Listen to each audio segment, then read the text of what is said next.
Pendant longtemps, j'ai cru que mon mariage avec Léa était solide ou usé peut-être, mais solide. Après 7 ans, je pensais qu'on avait trouvé notre rythme. Moi, je venais d'un milieu modeste, petite ville de province, fils d'un chauffeur de car scolaire et d'une contremaîtresse en usine. J'avais appris tout petit à réparer avec mes mains, à faire durer un billet de 20 € et à baisser les yeux quand certains commençaient à se prendre pour des gens importants. Léa, elle, c'était autre chose. Elle avait grandi dans le 16e arrondissement, entourée d'objets qu'on n'osait pas toucher et de gens qui disaient « s'il vous plaît », comme s'ils donnaient un ordre. Sa famille avait de l'argent, du vieil argent. Celui qui ne parle pas de lui-même mais qui s'arrange pour qu'on le remarque quand même. La première fois que je suis entré chez eux, j'ai failli m'excuser d'avoir marché sur le tapis. Sa mère, Geneviève, avait ce sourire qui vous jaugeait comme pour un costume sur mesure que vous ne pourriez jamais payer. Son frère, Thibaut, me regardait à peine. Comme si j'étais un mec quelconque qu'on avait oublié d'inviter au country club. Mais Léa, elle était différente. Au début, elle me faisait sentir que je comptais. Elle riait à mes blagues nulles, venait aux anniversaires de mon neveu même quand personne de son monde n'aurait mis un pied dans notre quartier. Quand on s'est mariés, je pensais que je l'épousais elle, pas toute sa famille. Je me disais qu'il finirait par m'accepter. Que l'amour suffirait. Je me suis trompé. La réunion de famille avait lieu en Dordogne, dans une immense chartreuse que sa grand-tante avait laissée. Posée sur une falaise, comme si elle surplombait le monde entier. Léa avait insisté pour qu'on y passe le week-end, qu'on montre qu'on tenait encore. J'avais pris ma plus belle chemise, celle qu'elle aimait bien, et je m'étais promis de rester correct. Dès l'arrivée, je me suis senti comme un intrus. Geneviève m'a tendu une main molle, Thibaut m'a gratifié d'un petit sourire en coin, comme s'il avait déjà décidé que le week-end serait une bonne blague à mes dépens. Ça sentait le pain et l'encaustique, et tout résonnait comme si les murs écoutaient. Le premier soir, on s'est retrouvés autour de l'immense table aux bougies, argenterie, marque-place en écriture cursive. Je crois qu'ils avaient sorti plus de fourchettes que je n'en avais vu dans toute ma vie. Léa m'a donné un petit coup de pied sous la table, un sourire qui disait « Tiens bon ». J'ai essayé. J'ai parlé du temps. Geneviève m'a corrigé, il fait l'exceptionnellement clément. J'ai raconté un client que j'avais dépanné ou une boulangerie du coin dont le logiciel de caisse avait planté. Thibaut s'est penché et a lâché, toujours dans l'informatique, alors ? Comme si je venais d'avouer que je faisais des shifts au MCDO. Les cousins ont ricané. Personne ne l'a dit franchement, mais le message était clair, je n'avais pas ma place. Pas à cette table. Pas dans leur monde. Léa n'a presque rien dit. Elle buvait son vin, les yeux rivés sur la nappe, son pied effleurant le mien sous la table comme si ça suffisait. Le deuxième soir, j'étais à bout. Je n'avais pas haussé le ton, pas perdu mon calme. J'avais souri quand j'avais envie de hurler. Ri quand j'avais envie de disparaître sous la table. Et c'est peut-être pour ça que je me suis levé au milieu du dîner. Je ne sais même pas ce qui m'a pris. Peut-être que je pensais qu'en disant quelque chose de vrai, ils verraient enfin que je n'étais pas le méchant qu'ils avaient décidé que j'étais. J'ai levé mon verre. Raclé la gorge. Je voulais juste vous dire merci, ai-je commencé. Merci de m'accepter dans cette famille. Je sais qu'on vient de mondes différents, mais... C'est là que j'ai entendu. Un petit ricanement étouffé. Puis un autre. Ça a fait le tour de la table comme une vague. Un des cousins, celui qui avait le bronzage permanent de golf, se mordait la lèvre pour ne pas éclater de rire. Thibaut s'était calé en arrière, bras croisés, savourant le spectacle. Geneviève ne souriait pas. Elle me regardait comme si j'avais renversé du vin rouge sur ses rideaux. J'ai repris, la voix tremblante, je suis sérieux. Geneviève s'est levée. Lentement. Posément. On ne tolère pas les crises de nerfs à table, Mathieu. Crise de nerfs. Le mot m'a giflé. Je ne criais pas. Je n'étais même pas énervé. J'essayais juste de parler avec le cœur. J'ai regardé Léa, espérant juste un peu un mot, un regard, une main sur mon bras. Elle n'a pas levé les yeux. Elle fixait son verre comme si elle pouvait s'y cacher. Je me suis rassis. Je n'ai plus dit un mot de la soirée. La conversation a repris comme si de rien n'était, les rires aussi. Mais quelque chose s'était cassé. Irrémédiablement. Et là, j'ai compris, c'est tant que je restais le nez collé à la vitre, à attendre qu'on m'ouvre la porte. Il ne l'ouvrirait jamais. Léa n'a presque rien dit en montant vers la chambre d'amis. Ses talons claquaient sur les marches cirées, chaque pas plus fort que le précédent. Je la suivais, une main sur la rampe pour me retenir, l'autre pour ne pas cogner le mur. La scène du dîner tournait en boucle dans ma tête, chaque ricanement, chaque regard en coin, chaque seconde. Mais surtout son silence. Ce silence hurlait plus fort que tout. La chambre était une de ces pièces d'époque avec trop de miroirs et une cheminée qu'on n'allumait jamais. Léa s'est assise au bord du lit et a commencé à défaire ses chaussures comme si rien ne s'était passé. Je ne voulais pas lancer la dispute, mais il fallait que ça sorte. Tu vas me dire ce que c'était, ça, ai-je demandé, voix basse mais tendue. Elle a levé les yeux, pas fâchée, pas blessée, juste agacée. De quoi tu parles encore? Au dîner. Ils se sont moqués de moi. J'ai essayé de porter un toast et ils m'ont traité comme un clébard errant. Léa a soupiré, posé ses escarpins et s'est levée. Mathieu, pas encore. Tu surinterprètes tout. Ma famille, ils ont leur façon de faire. Ce n'est pas contre toi. J'ai secoué la tête. Pas contre moi? Ton frère m'a regardé comme si j'étais de la merde collée à ses Weston. Ta mère m'a fait passer pour un idiot. Et toi tu n'as rien dit. Pas un mot. Je ne pensais pas devoir défendre un adulte qui fait un discours, a-t-elle répondu en croisant les bras. Ça m'a touché plus fort que je ne l'aurais cru. Ce n'est pas le toast le problème. Ce n'est jamais juste une chose. Ça fait des années, Léa. À chaque fois qu'on va chez les tiens, j'ai l'impression de devoir me battre pour exister. Elle a traversé la pièce, ouvert un tiroir de la commode comme si elle cherchait une excuse pour ne pas me regarder. Tu ramènes toujours tout à toi. Chaque remarque, chaque regard, tu en fais une insulte énorme. Parce que c'est une insulte, ai-je dit. Ils me traitent comme si je n'avais pas ma place, et toi tu les laisses faire. Elle s'est retournée, le regard dur. Tu es trop sensible, Mathieu. Ça a toujours été ton problème. J'ai ri. Pas parce que c'était drôle, mais parce que c'était absurde. Sensible? J'ai ravalé ma fierté pendant 7 ans. J'ai fermé ma gueule plus de fois que je ne pourrais compter.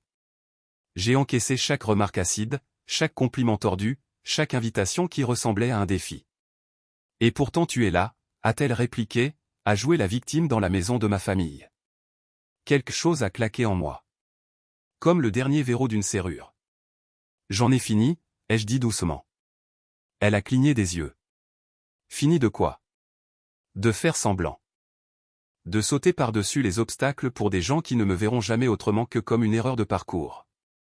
Et fini d'être marié à quelqu'un qui trouve normal de regarder sans bouger.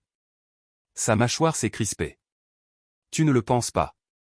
J'ai regardé autour de moi, le papier peint luxueux, les lourds rideaux, le portrait d'un ancêtre dans son cadre doré qui me toisait. Peut-être que je n'avais effectivement pas ma place dans ce cadre. Si, je le pense, ai-je dit. Je suis fatigué, Léa. Fatigué d'être en permanence sur le banc des accusés. Si tu ne peux pas être de mon côté, alors je n'ai plus rien à offrir. Elle s'est approchée lentement, comme si elle voulait apprivoiser un cheval sauvage. Sois raisonnable. Tu exagères. Demande pardon demain matin, ça s'arrangera. Je l'ai fixé.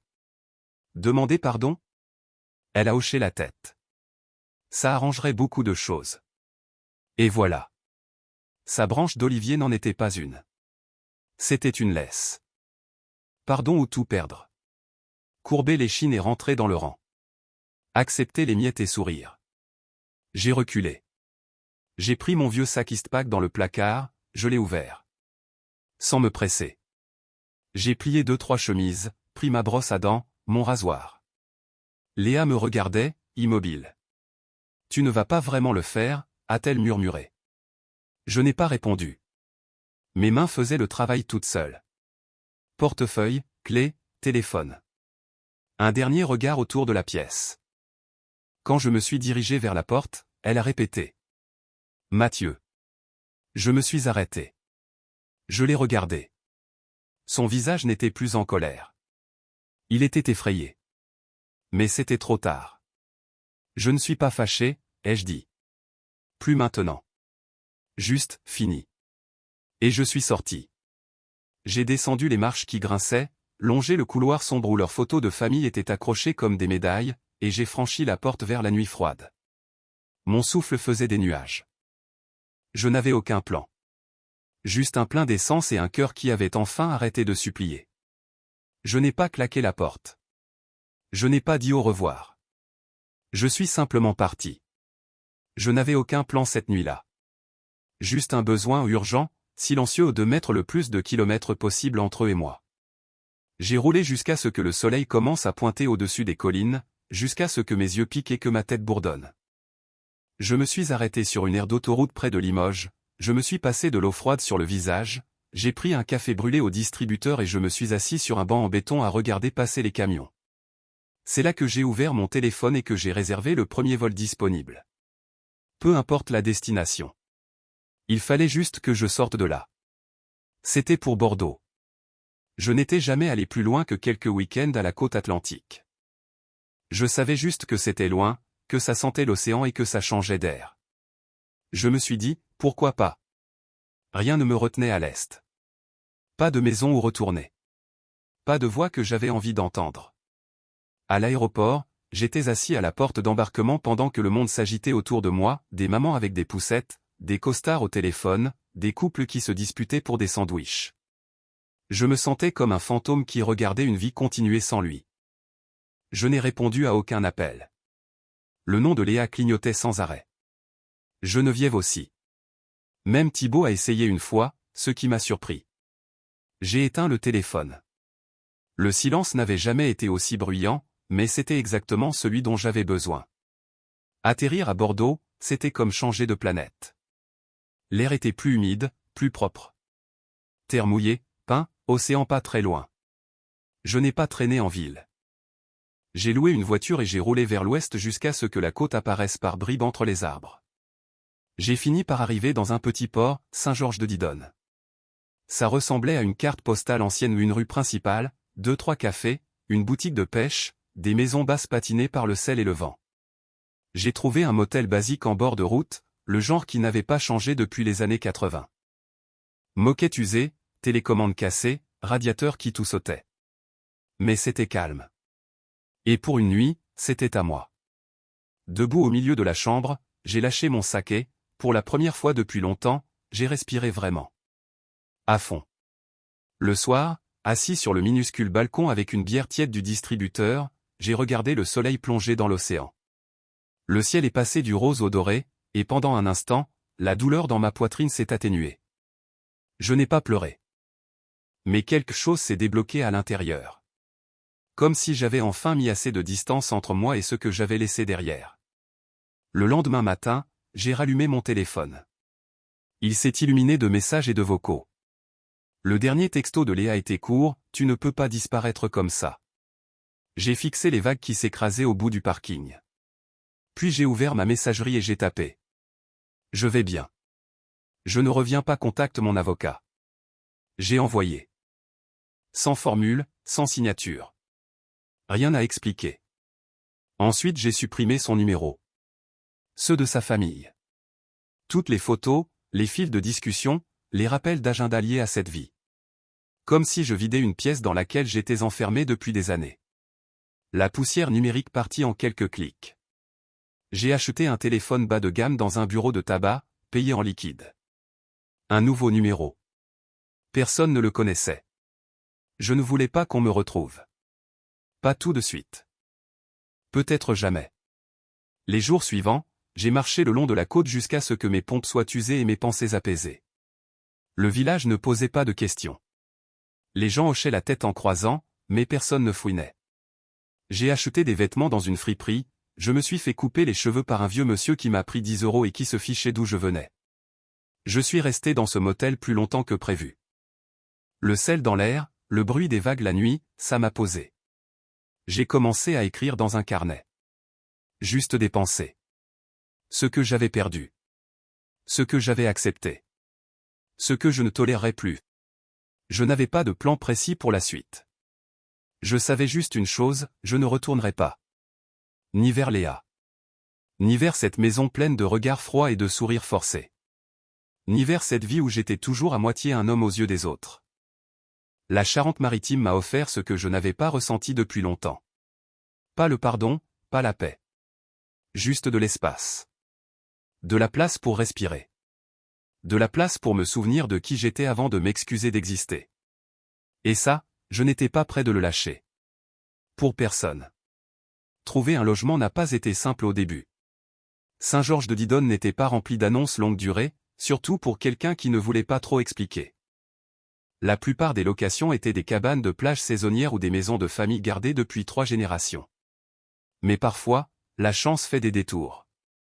Un matin pluvieux, je suis entré dans un petit café en bord de port, j'ai commandé un serré et je me suis installé près de la vitre avec mon ordi, moitié boulot, moitié observation. Le serveur, un jeune avec des tatouages jusqu'au coude, m'a demandé d'où je venais. J'ai répondu, de l'Est, à l'origine, et il a souri comme si j'avais raconté une bonne vanne. Une femme dans la file aux cheveux poivre et sel, ciré jaune, regard gentil a entendu et m'a demandé si je cherchais un truc plus long qu'un motel. Sa cousine louait un petit studio au-dessus d'une boutique d'appât près du port, presque jamais annoncé. Elle m'a donné le numéro, et l'après-midi même j'avais la clé. Ce n'était pas luxueux 4 murs, une salle d'eau, mais c'était à moi. Un lit dans un coin, un vieux fauteuil en cuir craquelé abandonné par le précédent locataire, et une vue sur les bateaux si je me penchais à la fenêtre. Le plancher grinçait, le robinet crachotait quand il faisait froid, le chauffage faisait un petit tic-tac bizarre. Pourtant, je préférais ça 1000 fois aux 3 pièces qu'on avait partagées avec Léa. Pas de chichi. Pas de vernis. Juste un endroit où respirer et une porte qui se fermait derrière moi. J'ai commencé à prendre des petits chantiers en freelance, dépannage Wi-Fi, refonte de sites pour des artisans, récupération de fichiers pour des gens qui croyaient encore que le cloud était un truc dans le ciel. Le bouche à oreille a fait le reste. Dans ces coins-là, pas besoin de pub. Il suffit d'être à l'heure, de faire un travail honnête et de ne pas se la jouer supérieure. J'ai gagné de quoi payer le loyer, les courses et l'essence.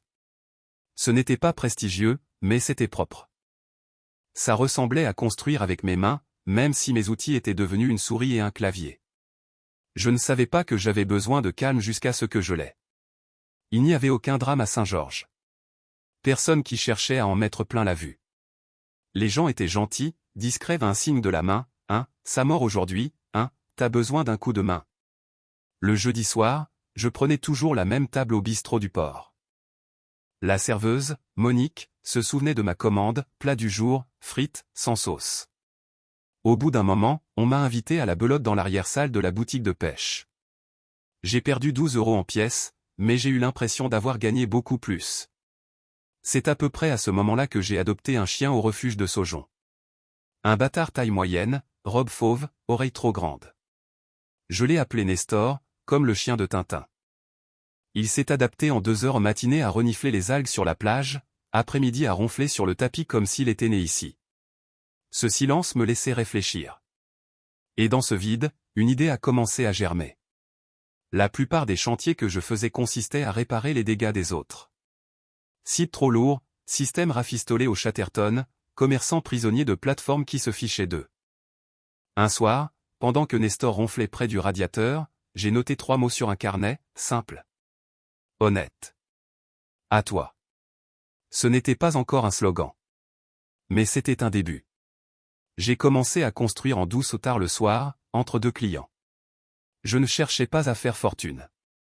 Je cherchais ma dignité. Je voulais créer une solution qui redonne le contrôle aux petits commerçants, des sites faciles à gérer, des outils sans besoin d'ingénieurs, des données qui restent chez soi. Je ne savais même pas encore comment l'appeler. Mais l'idée me tenait éveillé la nuit, et pas dans le mauvais sens. Je bossais sur la table de la cuisine, un clavier d'une main, une cuillère dans l'autre pour remuer le chili. Je travaillais tard, les yeux fatigués, mais ça ne me pesait pas. Pour la première fois depuis des années, mon énergie allait dans quelque chose qui m'appartenait, pas emprunté, pas validé par un comité, pas en attente d'autorisation. Juste moi, la mer dehors, un bon chien à côté, et une idée qui ressemblait au début de quelque chose de vrai. Quelque chose qui valait la peine d'être construit. Et je n'étais pas prêt d'arrêter. Ça faisait presque 8 mois que j'avais quitté la grande maison familiale en Dordogne sans un regard en arrière. 8 mois de matin tranquille, de nuit à coder et de balade avec Nestor le long des dunes. Pendant tout ce temps, je n'avais pas appelé, pas écrit, pas même taper son nom sur Google. Je n'étais plus en colère, plus vraiment. La flamme qui me brûlait après ce dîner s'était transformée en quelque chose de plus calme. De plus solide. Mais il restait des choses à récupérer dans l'ancien appart à Paris. Pas d'argent, pas de meubles, tout ça m'était égal maintenant. C'était la vieille caisse à outils en bois que mon père m'avait offerte à 16 ans. La couverture piquée de ma mère. Quelques photos rangées dans le dernier tiroir du bureau que j'avais laissé derrière. Des petites choses. Des choses discrètes. Des bouts d'une vie d'avant que tout se complique. J'ai pensé envoyer quelqu'un à ma place, un coursier, mais au fond je savais que je devais y retourner une dernière fois. Pas pour tourner la page exactement. Juste pour être sûr que l'homme qui reviendrait ne serait pas le même que celui qui était parti. Je suis arrivé un vendredi par le premier vol. Sac à dos et liste pliée des objets à prendre. Pas de voiture de location. Taxi direct jusqu'à l'ancien appart. Il était toujours au nom des deux, mais Léa était restée. Je savais qu'elle le ferait. Cet endroit portait sa marque partout, au plan de travail en marbre, mur gris anthracite, cave à vin que personne n'utilisait jamais. J'ai frappé. Une pause. Puis la porte s'est ouverte. Léa était là, en pull doux, cheveux attachés, maquillage discret. Elle ressemblait presque à la même. Peut-être un peu plus mince, comme si elle ne mangeait pas assez. Ses yeux se sont adoucis en me voyant. Mathieu. Salut. Elle s'est écartée sans un mot pour me laisser entrer. Ça sentait le nettoyant citron et les bougies qu'elle accumulait. Tout était exactement comme je l'avais laissé, jusqu'au bol de clés inutilisé près de la porte. Mon cœur ne s'emballait pas. Mes mains ne tremblaient pas. Je me sentais stable. Je ne savais pas si tu viendrais vraiment, a-t-elle dit en croisant les bras. Je t'avais prévenu. Je viens juste prendre quelques affaires. Ensuite je repars. Elle a hoché la tête, silencieuse. J'ai traversé les pièces lentement, prenant chaque objet comme si c'était la dernière fois. La couverture était toujours au fond du placard à linge. La caisse à outils était par terre dans le placard, intacte. Je l'ai ouverte une seconde, j'ai passé la main sur le vieux marteau que mon père portait à la ceinture. Pendant que je rangeais les dernières choses dans mon sac, Léa est restée dans l'encadrement de la porte. Sa voix a brisé le silence. Tu es sûr que c'est ce que tu veux? Je l'ai regardé. Oui. Sûr. Ses yeux sont descendus vers le sol. On pourrait réessayer. Les choses ont dérapé, mais, on était bien ensemble, non? J'ai fermé le sac lentement. Le bruit de la fermeture éclair résonnait trop fort dans la pièce calme. On était bien quand on était seul, ai-je répondu. Avant les dîners. Les week-ends en famille. Les longs silences. Avant que je comprenne que j'étais le seul à monter sur le ring. Je n'ai jamais voulu que tu te sentes comme ça. Tu n'avais pas besoin de le vouloir, ai-je dit. Il suffisait que tu sois là quand ça comptait. Elle s'est approchée, voix plus douce. Tu as changé. Oui. Toi aussi. Mais pas de la même façon. Je suis resté là, sac sur l'épaule, à regarder une dernière fois cet endroit qui avait été censé être une maison. Pas à cause des murs ou des meubles, mais parce que j'avais essayé tellement fort d'en faire un. Ça n'avait jamais vraiment marché. C'était comme vouloir planter des racines dans du béton sec. En me dirigeant vers la porte, Léa a dit quelque chose que je n'oublierai jamais, pas parce que ça faisait mal, mais parce que ça résumait tout. Je ne pensais pas que tu irais jusqu'au bout. Je me suis retourné. Elle était immobile, pas de larmes, juste le même regard qu'elle avait la nuit où j'étais parti. Tu ne pensais pas que j'arrêterais de courir après, ai-je dit. Mais je ne suis plus ce mec-là. Elle ne m'a pas retenu. N'a pas tendu la main. Elle a juste laissé la porte se refermer derrière moi avec un petit claquement doux. Dehors, l'air était frais. Un taxi descendait déjà la rue. Je l'ai hélé, j'ai jeté mon sac à l'arrière et je suis monté. Pendant que la voiture s'éloignait, je n'ai pas regardé derrière. Pas besoin. On dit parfois que les gens veulent qu'on se batte pour eux. Mais la vérité, c'est que quand ils vous obligent à vous battre chaque fois, on finit par manquer de raison de rester sur le ring. Léa avait eu sa chance de se tenir à mes côtés. Elle avait choisi le silence. Et le silence parle plus fort que n'importe quel mot. De retour en Charente-Maritime, la vie a pris une tournure que je n'aurais jamais imaginée. Après ce dernier voyage à Paris, c'était comme si un interrupteur avait basculé. J'ai arrêté de regarder en arrière. Arrêté de guetter les ombres pour y trouver de la culpabilité ou des regrets. Le silence que j'avais construit autour de moi avait cessé d'être une protection pour devenir un ciel ouvert. Les chantiers freelance arrivaient plus vite que je ne pouvais les gérer seul. Le bouche à oreille fonctionne vite dans un coin comme Saint-Georges, mais petit à petit, des gens de La Rochelle, de Bordeaux, même de Nantes ont commencé à me contacter. D'abord une petite librairie de Royan qui voulait refaire tout son système. Puis un couple de retraités de Saintes qui lançait une marque de conserves artisanales en ligne. Puis ça a enflé et une recommandation en amenait 3 autres. D'un coup, j'avais plus de clients que d'heures. J'ai arrêté de travailler depuis mon studio et j'ai loué un petit local pas loin du port. Rien de clinquant. Juste un espace propre, de grandes vitrines et de la place pour 2 bureaux. J'ai mis une enseigne toute simple, Ligne Claire Solutions. Le nom, Ligne Claire, m'était venu un matin en promenant Nestor sur la plage. J'aimais sa sonorité. Droite. Honnête. Sans chichi. Au début, c'était moi et une intermittente que j'avais embauchée, Camille, une fille précise, zéro blabla, qui codait mieux que moi et qui transformait le chaos en ordre en un claquement de doigts. Elle venait 2 jours, puis 4.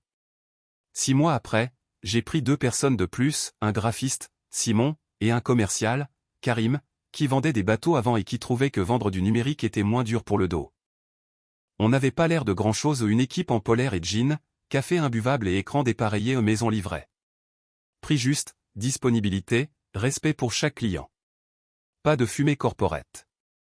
Juste du travail propre. Fiable. Vrai. Et les gens l'ont vu. En 2 ans, Ligne Claire est passée à 20 personnes. Clients dans toute la France. J'ai ouvert un bureau à Bordeaux pour les gros comptes.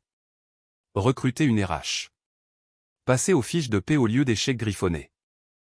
Nestor était devenu la mascotte officielle au panier dans chaque bureau, et il assistait aux réunions comme s'il prenait des notes mentales. L'argent est arrivé plus lentement que la croissance, mais il est arrivé régulièrement. D'abord j'ai remboursé mes dettes. Puis j'ai racheté l'ancien bâtiment de la boutique d'Appa et j'en ai fait notre QG. Ensuite j'ai acheté le terrain d'à côté, j'en ai fait un jardin partagé et j'ai embauché un ancien marin pour s'en occuper. Pas pour la com. Juste parce que c'était bien. Et là, l'histoire devient intéressante. Un matin, en regardant les stats des pubs, j'ai vu que nos campagnes touchaient Paris. Pas juste Paris ou les beaux quartiers. Des codes postaux UP. Des profils avec des centres d'intérêt, écoles privées, gestion de patrimoine sur mesure, abonnement à des caves à vin. J'ai vu les chiffres. La portée. Et j'ai fait un choix. Je n'ai pas jubilé. Je n'ai pas appelé Léa ni sa famille. Mais j'ai commencé à placer des pubs là où je savais qu'ils les verraient. Pas des trucs criards. Subtils. Chic. Ligne claire, la simplicité, livrée. Des articles sponsorisés dans les revues qu'ils lisaient. Un papier discret dans un magazine tech repris par un blog financier que suivait Thibaut. Un don anonyme mais assez gros pour être remarqué à l'association préférée de Geneviève. Elle en a même parlé dans une newsletter mondaine. J'imaginais sa tête en voyant le nom du donateur, Fonds d'initiative Ligne Claire. Rien de plus. Pas de contact. Juste une signature. Je ne voulais pas une vengeance de film américain. Pas de scène explosive. Pas d'engueulade. Je voulais juste qu'ils sachent que j'avais réussi. Sans eux. Malgré eux. Surtout, je voulais que Léa comprenne que j'avais continué à marcher. Que je n'avais pas seulement survécu ou j'avais prospéré. Construit quelque chose de vrai. Quelque chose de plus grand que nous deux. Pas par amertume, mais par conviction. Conviction de ce que je pouvais faire quand j'arrêtais de demander la permission d'exister. Parfois, la réussite est silencieuse. Parfois elle arrive en godillot, les yeux fatigués et le dos solide. Et parfois elle fait une vague si large qu'elle atteint les salons où on riait dans votre dos. Je n'ai pas ri en retour. Pas besoin. Parce que quand on monte sur ses propres jambes, il n'y a plus personne à qui rendre des comptes. Le premier mail est arrivé un mardi matin, juste avant midi. J'étais au bureau, plongé dans du code, Nestor roulé en boule près du radiateur comme d'habitude. Objet, je pense à toi. J'ai failli l'envoyer à la corbeille sans l'ouvrir, mais quelque chose dans le timing m'a fait hésiter. C'était Léa. Elle écrivait comme si on était de vieux amis qui se retrouvaient. Me demandait comment j'allais. Disait qu'elle avait entendu parler de Ligne Claire, par des amis. Qu'elle était fière de ce que j'avais construit et qu'elle espérait que j'étais heureux. Elle avait même signé, affectueusement, Léa, comme si on s'était quitté sur un désaccord météo plutôt que 7 ans de lente indifférence. Je n'ai pas répondu.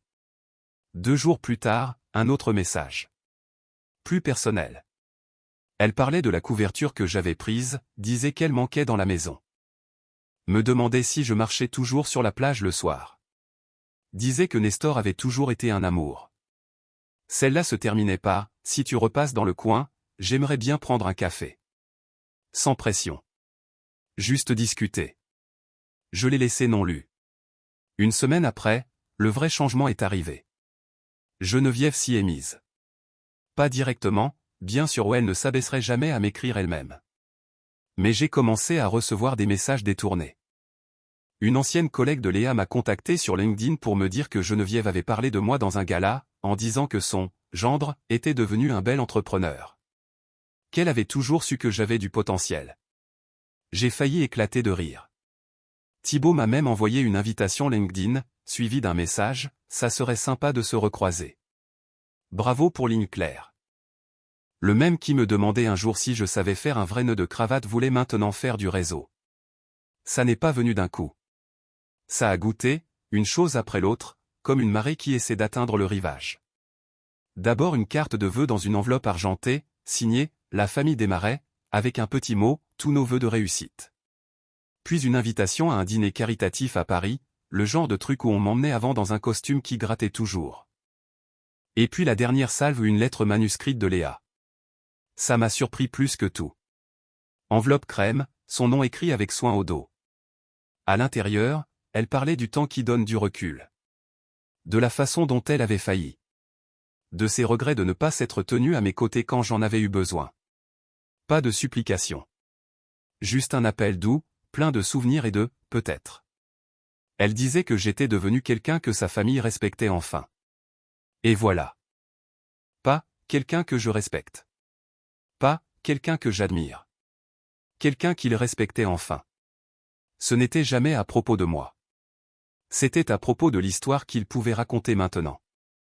Du gendre perdu devenu un succès tech. Du moyen, en le tournant bien, de passer pour la famille qui avait toujours cru en lui. J'ai fixé cette lettre longtemps. J'ai pensé à l'ancien moi ou celui qui aurait cherché entre les lignes un peu d'espoir. Qui aurait vu une fissure dans le mur et commencé à imaginer comment remonter. Mais je n'étais plus cet homme-là. Alors j'ai écrit un message court. Sans effet. Sans colère. Juste la vérité. Vous avez eu votre chance. Je ne suis plus à vous pour vous vanter. J'ai envoyé. J'ai fermé l'ordi. J'ai sifflé Nestor et on est descendu à la plage. La marée était basse, le soleil commençait à descendre. Nestor courait devant, poursuivait les mouettes, laissait des empreintes dans le sable. J'étais là, main dans les poches, à regarder les vagues arriver, et je pensais à quel point le monde était devenu silencieux. Pas vide, juste rempli d'espace là où il y avait avant du bruit qui ne m'appartenait pas. Ils étaient revenus parce qu'ils voyaient quelque chose de brillant. Une réussite qu'ils pouvaient reconnaître. Mais ils ne me voyaient toujours pas vraiment même maintenant. Et c'était très bien comme ça. Parce que je ne vivais plus pour être vu.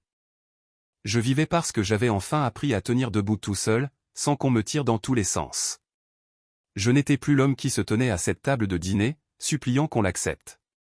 J'étais l'homme qui était parti et qui avait construit mieux.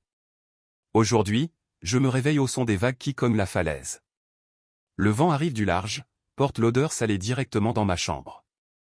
Nestor est généralement déjà debout quand j'étire les jambes plantées au pied du lit, queue qui bat, prêt pour la balade du matin. J'habite une maison en bois de cèdre un peu à l'écart de Saint-Georges-de-Didonne. Construite après que Ligne Claire a vraiment décollé. Rien d'ostentatoire, ligne droite, grande baie, terrasse qui fait le tour et donne sur les falaises. La maison est posée sur un bout de terrain où l'herbe pousse libre et où les mouettes se rassemblent le matin. Par temps clair, on voit jusqu'à l'horizon. Les jours de brume, on a l'impression d'être au bout du monde. L'entreprise va mieux que je n'aurais pu rêver. On a passé le cap du million d'euros de chiffre d'affaires l'an dernier, et cette année on devrait presque doubler. Client de Brest à Menton, et de temps en temps je tombe sur notre nom dans des articles ou des tables rondes où je n'ai jamais demandé à être. On a un bureau à Bordeaux qui gère les gros contrats, mais je garde ma base ici. L'équipe comprend que j'ai construit ligne claire pour qu'elle s'adapte à la vie, pas l'inverse. La plupart des matins, après la balade avec Nestor, je fais une cafetière bien forte, je m'assieds sur la terrasse et je regarde le soleil monter au-dessus des pins. Ensuite je file dans la grange aménagée derrière, mon bureau perso aux poutres apparentes, lumière naturelle, 2 écrans, tableau blanc couvert de notes à moitié illisibles. C'est calme. Apaisant. Comme je l'aime. Les après-midi, ce sont des visios stratégiques, des relectures de design ou du mentorat pour les jeunes qui démarrent dans le métier. Quelques soirs par semaine, je descends en ville voir un client ou dîner avec des amis. Et quand je ne bosse pas, je restaure une vieille Peugeot 404 dans le garage, morceau par morceau. Certains prennent l'avion pour se vider la tête. Moi je prends une clé à molette. Ma sœur Manon vient tous les 2-3 mois avec ses 2 garçons. Ils passent des heures à creuser dans le sable, à faire voler des cerfs-volants et à supplier Nestor de jouer à la balle jusqu'à ce qu'il s'écroule à l'ombre. Elle dit que je n'ai jamais eu l'air aussi heureux. Je la crois. J'ai de vrais amis maintenant. Pas des sourires de cocktail ou des poignées de main intéressées. Des gens qui viennent t'aider à repeindre une clôture ou qui appellent juste parce qu'ils t'ont trouvé fatigué au téléphone. On partage des plats, des histoires, des silences. Le genre d'amitié qui ne compte pas les points. De temps en temps, je pense à Léa. À sa famille. Pas avec rancune. Plutôt avec curiosité. Je me demande s'ils sont toujours autour de cette grande table, à se passer des jugements et à faire semblant d'écouter. S'ils portent encore des toasts à eux-mêmes et aux vies qu'ils ont soigneusement arrangées avec les bonnes écoles, les bons vêtements, les bons comptes en banque. Je les imagine parler de moi de temps à autre. Moitié compliment, moitié regret. J'entends presque Geneviève dire, « Bah, Mathieu, il a toujours été déterminé », en tournant sa cuillère dans une tasse de thé qu'elle ne finira pas. Ou Thibaut se vantait dans un dîner que, lui, il avait toujours su que je ferais quelque chose de ma peau. Ils me veulent maintenant. C'est clair. Pas parce qu'ils me comprennent enfin mais parce que la réussite met du vernis sur les gens. Parce que maintenant je suis un titre qu'ils peuvent revendiquer, une photo qu'ils peuvent encadrer en disant « Regardez ce qu'il est devenu ». Mais la vérité, c'est que je ne les veux pas en retour. Pas par vengeance. Pas par rancœur. Simplement, je n'ai plus de place pour ceux qui arrivent après la moisson. Ceux qui n'ont pas supporté les semailles n'ont pas droit au banquet. La paix, ce n'est pas oublier ce qui s'est passé. C'est ne plus avoir besoin de l'expliquer. Je ne suis pas amer. Je suis meilleur. Pas parce que je leur ai prouvé qu'ils avaient tort, mais parce que je me suis prouvé à moi-même que je pouvais me lever, partir, et construire une vie qui vaut la peine. À ma façon. Je m'appelle Mathieu Lemaire. J'habite une maison sur la falaise avec un bon chien et une entreprise honnête. Je commence mes journées avec le bruit des vagues et je les termine en sachant que je n'ai pas vendu qui j'étais pour arriver là. Et j'ai bâti une vie tellement belle qu'il ne pourrait jamais se l'acheter. Partagez votre opinion dans les commentaires, un succès discret peut-il être plus puissant qu'une vengeance bruyante? Si vous avez aimé cette histoire, abonnez-vous à la chaîne et laissez-nous un « j'aime ».